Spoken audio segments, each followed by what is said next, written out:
Hola chicos, hola chicas. Seguimos con la clase 5 sobre el cuadro de relación de variables. Los invito a realizar el cuadro de relación de variables, que facilita muchísimo esta parte de la planificación del proyecto. Como ustedes saben, arrancar el proyecto suele costar, formular el problema de investigación suele costar relativamente, así como elaborar el planteamiento del problema. En este sentido, la herramienta del cuadro de relación de variables, yo le mandé varios ejemplos, hoy les quiero mostrar más concretamente cómo se construye, y es un instrumento que nos permite identificar los factores y las variables que hablamos en la clase 5 para hacer más comprensible la situación problemática que tenemos que describir en el planteamiento, es decir, en el primer apartado. Es decir, en una sola carilla, con el cuadro de relación de variables, resumimos el proyecto. Porque ahí reunimos, hacemos un listado de cuáles son las principales variables de nuestro futuro proyecto de investigación. Les quiero mostrar un ejemplo concreto que hicimos hace unos años como un proyecto de investigación en la Universidad Nacional de Formosa, que la pregunta de investigación fue la siguiente: ¿cuál es la prevalencia de los factores de riesgo para sufrir enfermedades cardiovasculares que tienen los docentes en la Universidad Nacional de Formosa? ¿Cuáles son los principales factores de riesgo según la percepción de los encuestados?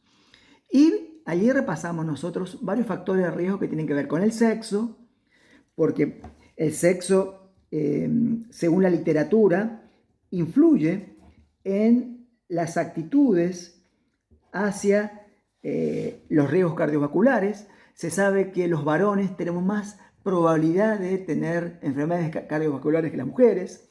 También relacionamos la variable edad, porque sabemos que a mayor edad la persona tiene mayor riesgo de contraer enfermedades cardiovasculares.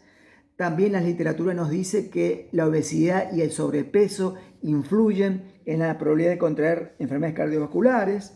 El estrés, las enfermedades que se transmiten vía la herencia, como la hipertensión, la diabetes, también la inactividad física, ¿sí? Hay una serie de variables que tienen un papel lógico como variables independientes que hacen las veces de causa y producen, están asociados, condicionan la probabilidad de contraer riesgos cardiovasculares.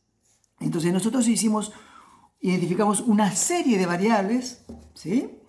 Y encontramos, por ejemplo, 17 variables que estarían influyendo teóricamente o en la práctica en la variable principal, objeto de estudio, o variable dependiente, que es el riesgo de contraer enfermedades cardiovasculares. Y fíjense ustedes, de estas 17 variables las llevamos a un cuestionario muy pequeñito de una carilla con 20 preguntas, donde prácticamente en esas 20 preguntas de un cuestionario nosotros realizamos luego un reporte de investigación que se puede publicar, por ejemplo, en un libro con una encuesta sencilla a partir de este cuadro de relación de variables, donde se muestra un conjunto de variables que se asocian de alguna u otra manera al fenómeno que nos interesa estudiar. Y esto a su vez nos sirve para describirlo en el planteamiento del problema, por lo menos las variables principales, en un contexto determinado, en un ambiente determinado, como puede ser una escuela, una comunidad, en algún lugar particular, para que nos facilite realizar el diagnóstico situacional con estas variables que identificamos y las vamos comentando en un párrafo, en dos párrafos, y prácticamente en 3, 4 carillas tenemos el planteamiento del problema. Y por otro lado, luego podemos formular preguntas.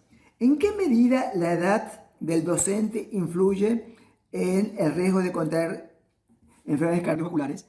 ¿En qué medida influye el sexo del docente en la probabilidad de contraer riesgos de enfermedades cardiovasculares?